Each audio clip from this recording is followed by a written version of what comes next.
มาพอกันกับทีมงานหาปลาเนี่ยลุยจันกองสิพอได้ปนบ่มื้อนี้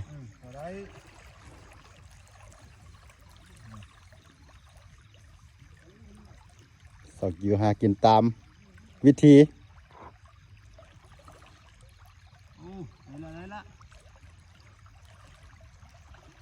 ลองมึงสิได้บ่โอ้คักละ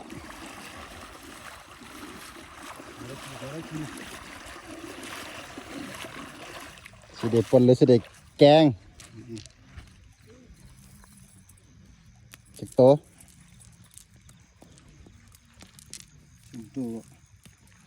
สองหรือสามสองแต้มสามแต้มโอ้มาแล้ว